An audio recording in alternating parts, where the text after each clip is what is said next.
चॅनलवर तुमचे खूप खूप स्वागत आहे। लवकरच श्रावण महिना सुरू होत आहे। श्रावण महिन्यामध्ये वेगवेगळी व्रत वैकल्ये येत असतात। तर कोणतेही व्रत आणि पूजा म्हटली म्हणजे आपण पूजेमध्ये देवांना अक्षदा वाहतो। तर ह्या अक्षदांपासून आपण सुंदरशे छोटूशा कंठ्या किंवा हार कसे बनवायचे ते आज पाहणार आहोत। तुम्ही ह्या अक्षदांच्या हाराचे किंवा कंठीचे वेगवेगळे व्हिडिओ पाहिलेले असणार, परंतु आजच्या व्हिडिओमध्ये मी तुम्हाला अगदी डिटेलमध्ये हे हार कसे बनवायचे ते दाखवणार आहे।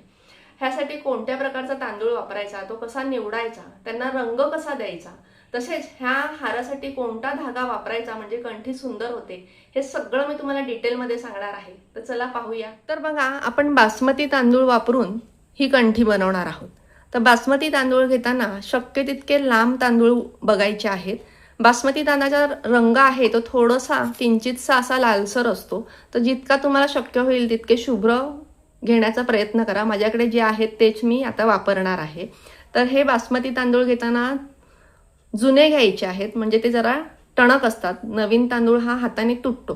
तर तांदूळ घेताना आपण असा दाबून बघायचा आहे। जर लगेच तुटला नाही म्हणजे तो तांदूळ कंठीसाठी चांगला आहे, असा हा तांदूळ निवडायचा आहे।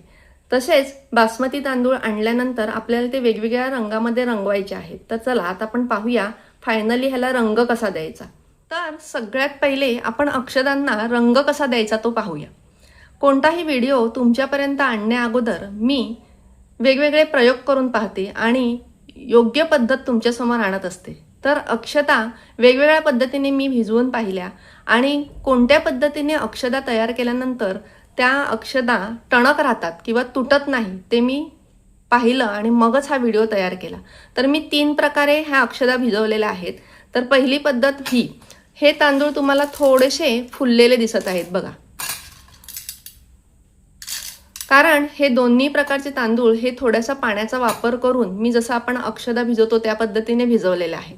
ह्यासाठी मी हळद वापरलेली आहे रंगासाठी। तर ह्या तांदळामध्ये मी चिमूटभर किंवा जितकी गरज आहे तितकी हळद घातली। त्यानंतर थोडंसं 2 चमचे पाणी घातला आणि त्यानंतर ती भिजवली।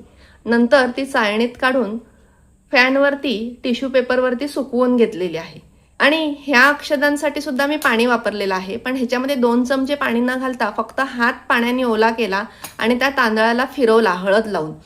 म्हणजे खूप कमी पाणी वापरून हे तांदूळ भिजवलेले आहेत। परंतु हे दोन्ही तांदूळ तुम्हाला मी दाखवलं तर बघा, ह्याची अशा पद्धतीने कणी मोडते, अगदी सहज हे तांदूळ तुटतात। तर मला वाटलं की कमी पाणी वापरल्यावर तुटणार नाही, परंतु हे तांदूळ सुद्धा तुटतात।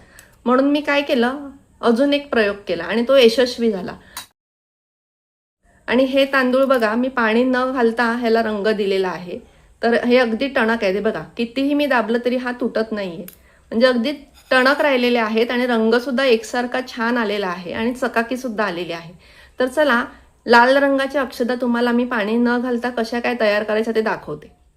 तर ह्या बासमती तांदळाला लाल रंग देण्यासाठी मी खाण्याचा लाल रंग घेतलेला आहे आणि थोडंसं साजूक तूप घेतलेलं आहे, अगदी किंचित आपल्याला लागणार आहे। तर मी इथे खाण्याचा लाल रंग घेतलेला आहे, कुंकू नाही घेतले। तर का ते मी तुम्हाला पुढे सांगेलच। तर सगळ्यात पहिले आपण थोडासा लाल रंग अगदी 2 चिमूट याच्यामध्ये घालूया तांदळामध्ये। पहिले थोडाच घालायचा आहे, वाटला तर आपण नंतर ॲड करू शकतो। अगदी चिमूटभर मी घातलेला आहे, 2 चिमूट। त्यानंतर तो थोडासा मिक्स करून घेऊया। मिक्स केल्यानंतर आपण अगदी 2 थेंब त्याच्यामध्ये साजूक तूप घालणार आहोत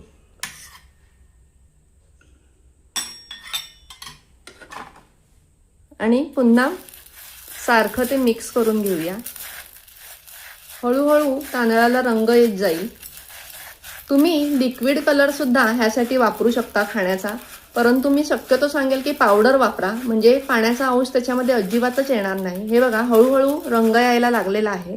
अजून आपण थोडासा रंग घालूया। तुम्हाला जितका डार्क रंग हवा तेवढा तुम्ही त्याच्यामध्ये हळूहळू रंग ॲड करायचा आहे। आणि बघा, अशा पद्धतीने आपला छानसा रंग अक्षदांना आलेला आहे। अजून तो गडद होईल थोडा वेळ ठेवल्यानंतर।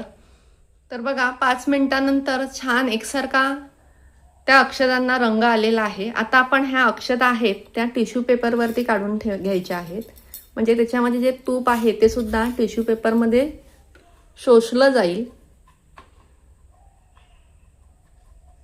10-15 मिनटं टिश्यू पेपरवर असेच हे पसरवून ठेवून देऊया आणि त्यानंतर ते वापरण्यासाठी तयार होणार आहेत. जर तुम्ही आदल्या दिवशी हे तांदूळ बनवून ठेवले आणि नंतर दुसऱ्या दिवशी तुम्ही जर कंठ्या बनवल्या तर अजून छान ते तांदूळ ड्राय होतील आणि आपल्याला कंठी बनवायला अजून सोपं जाईल. तर हे बघा, अशा पद्धतीने मी हे 3 रंगाचे तांदूळ त्याच प्रोसिजरनी बनवून घेतलेले आहेत आणि हे आपला ओरिजिनल तांदूळ आहे. त्याचप्रमाणे मी तुम्हाला सांगितलं की मी खायचा रंग वापरलेला आहे, मी कुंकू वापरलेला नाही. त्याचं कारण असं की देवाला 7-8 दिवस, 10 दिवस, 15 दिवस तुम्ही ती कंठी घातल्यानंतर ती कंठी टाकून न देता तुम्ही ती तुमच्या खिचडीमध्ये वगैरे ते तांदूळ वापरू शकता, कारण तो खाण्याचा रंग असणार आहे, त्यामुळे तो आपल्याला अपायकारक नसणार आहे. हळद लावलेले आपण खाऊ शकतो, परंतु कुंकू, शेंदूर, गुलाल हे जर लावलं तर आपण ते तांदूळ खाण्यासाठी वापरू शकत नाही किंवा पक्ष्यांना सुद्धा घालू शकत नाही. पण त्याऐवजी जर आपण खाण्याचे रंग वापरले तर ते आपल्याला खिचडीमध्ये वगैरे घालून प्रसाद म्हणून ती खिचडी खाता येईल किंवा पक्ष्यांना सुद्धा घालता येईल. तर हे एक त्यासाठी कारण आहे. रंगीत अक्षता आपण तयार केल्या, परंतु ह्या वेणीसाठी सूत कोणतं वापरायचं ते आता पाहूया. तर बघा, अशा पद्धतीने हे सुताचं रीळ आहे. तुम्हाला मी नाव सुद्धा दाखवते. स्पेशल क्वालिटी फॉर काईट असं त्याच्यावरती लिहिलेलं आहे. त्यानंतर आता माझ्याकडून ते फाटलेलं आहे, हे बघा, याच्यावरती सुपर स्ट्रॉंग थ्रेड असं सुद्धा लिहिलेलं आहे. तर हे थ्रेड आहे किंवा हा धागा आहे, हा आपण ह्या कंठीसाठी वापरणार आहोत. तर हा धागा आहे, हा गोधडी शिवण्यासाठी किंवा पतंगाची कण बांधण्यासाठी वगैरे वापरला जातो. तर हा धागा आपण ह्या कंठीसाठी वापरणार आहोत. तर सगळ्यात पहिले आपण धागा बांधायचा कसा ते पाहूया. तर मी इथे ड्रॉवरचा माझा हँडल आहे त्याला बांधणार आहे.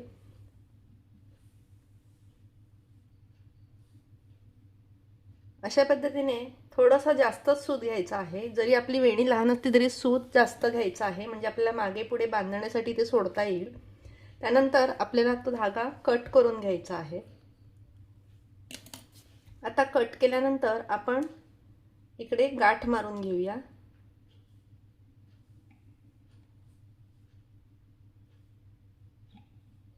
अशा पद्धतीने गाठ मारल्यानंतर आपल्याला धागा असा 2 धाग्यांच्या मध्ये असं बोट ठेवून पकडायचा आहे. त्यानंतर आपल्याला अजून एक धागा इथे बांधून घ्यायचा आहे. आता जो आपण धागा बांधत आहोत तो गाठ मारण्यासाठी आपण वापरणार आहोत. डबल गाठ मी मारून घेते. हे बघा, अशा पद्धतीने हा धागा आपण बांधून घेतलेला आहे. तुम्हाला मी शेवंतीची वेणी दाखवलेली आहे, त्याच्यामध्ये आपण जशी गाठ मारतो तशीच गाठ इथे सुद्धा आपल्याला मारायची आहे. आता मी तुम्हाला वेणी बनवून दाखवणार आहे. त्यासाठी आपण पिवळ्या रंगांच्या अक्षता घेतलेल्या आहेत. पिवळी वेणी मी तुम्हाला करून दाखवणार आहे. हा धागा जर तुम्हाला रंगीत मिळाला तर तुम्ही हिरवा, लाल धागा वापरून सुद्धा ही वेणी बनवू शकता. मी पांढराच धागा घेतलेला आहे. तर अक्षता मधले जे तांदळाचे दाणे आहेत ते अख्खे आणि जास्त मोठ्या आकाराचे असतील ते निवडून आपण घ्यायचे आहेत. तुम्ही आधीच निवडून सुद्धा घेऊ शकता किंवा घेताना सुद्धा तुम्ही निवडून घेऊ शकता. तुम्हाला मी थोडंसं जवळून दाखवते. तर अशा पद्धतीने 2 दोऱ्यांच्या मध्ये मी बोट ठेवलेला आहे. आता तांदळाचा दाणा आहे तो 2 दोरीच्या मध्ये मी अशा पद्धतीने ठेवलेला आहे. जसं आपण शेवंतीचं फूल ठेवतो त्याऐवजी आपण तांदळाचा दाणा ठेवलेला आहे. बरोबर तांदळाच्या दाण्याच्या सेंटरला दोऱ्या आल्या पाहिजेत अशा पद्धतीने तो दाणा आपण ठेवायचा आहे आणि अंगठ्याने आणि बोटाने पकडायचा आहे. त्यानंतर आपण गाठ मारायची आहे. तर मी धागा पलीकडे टाकलेला आहे आणि जो राऊंड झालेला आहे त्याच्यातून पुन्हा बाहेर काढलेला आहे आणि अशा पद्धतीने आपण घट्ट खेचून वरून खालून अशा पद्धतीने खेचून गाठ बसवलेली आहे.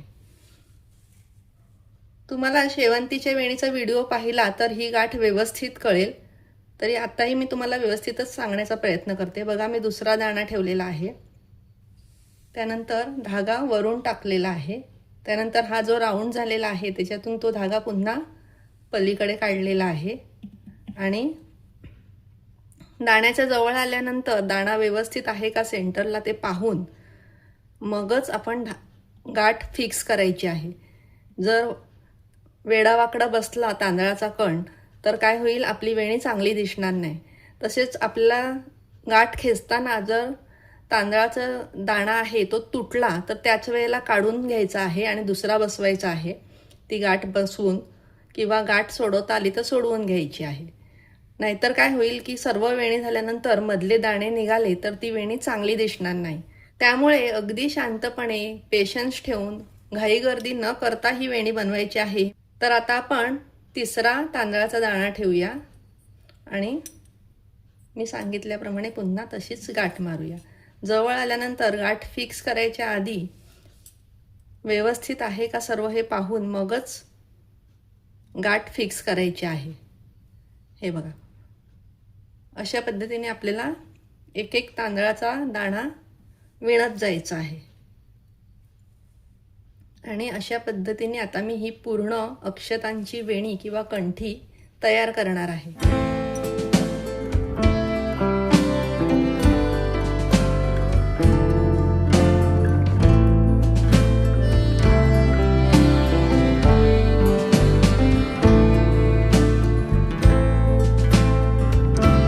गणपतीला लाल अक्षतांच्या, स्वामी समर्थांना पिवळ्या अक्षतांच्या, त्यानंतर दत्तगुरूंना पिवळ्या अक्षतांच्या, शंकराच्या पिंडीवर वाहण्यासाठी पांढऱ्या अक्षतांच्या, अशा वेगवेगळ्या कलरच्या तुम्ही बनवू शकता. अगदी लक्ष्मीला व्हायचं असेल, लक्ष्मीच्या मूर्तीला, तर पिंक कलरचे तुम्ही अक्षता बनवून त्याच्या सुद्धा पिंक आणि ग्रीन असा कॉम्बिनेशनमध्ये सुद्धा बनवू शकता.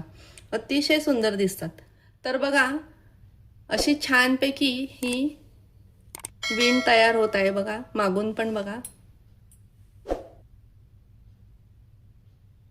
आणि कशी एकसारखी छान विणली जात आहे. आता ह्याच पद्धतीने मी संपूर्ण वेणी तयार करून घेणार आहे, जेवढी मला बनवायची आहे तेवढी.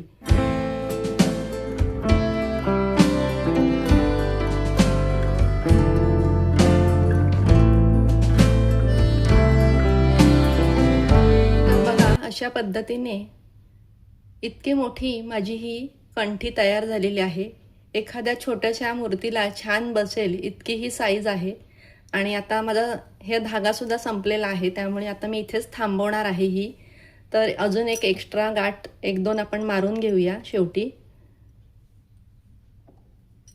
शेवट करताना आपण अशा पद्धतीने 2-3 गाठी मारून घ्यायच्या आहेत आणि त्यानंतर हा धागा आहे तो आपण कट करून घ्यायचा आहे. आणि ह्या धाग्याला सुद्धा पुन्हा एक गाठ मारून घेऊया.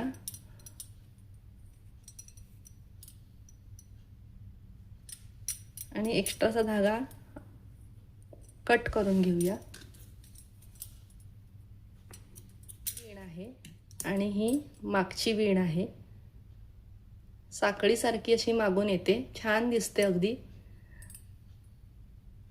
आणि अशी गोल फिरवल्यावर ती अगदी छान बसते, कारण शेवटी ते कळ्या नाही आहेत फुलांच्या, तर ते तांदळाचे दाणे आहेत. त्यामुळे बघा, असं सेंटरला तुम्ही छान जर विणत गेलात तर ते अगदी सुबक दिसणार आहे. जर तुम्ही सेंटर नाही घेतला तांदळाच्या दाण्याचा तर ती वेडीवाकडी दिसेल. तुम्ही थोड्या 2-4 वेण्या बनवून बघितल्या, सराव केला तर तुम्हालाही नक्की जमेल. तर ही बघा, मी 3 रंगामध्ये सुबक अशी एक वेणी केलेली आहे. अशी आपण 1 रंगात, 2 रंगात, 3 रंगात करू शकतो. तर अजिबात घाई गर्दी न करता आणि थोडीशी पेशन्स ठेवून एकाग्रतेने तुम्ही ह्या वेण्या केल्या तर तुम्हाला ह्या नक्की जमतील. ही वेणी किंवा ही कंठी तुम्ही नक्की करून बघा. तसेच हा व्हिडिओ तुम्हाला माहितीपूर्ण वाटला तर नक्की लाईक आणि शेअर करा. तसेच व्हिडिओ आवडल्यास मला कमेंट करून सुद्धा सांगा.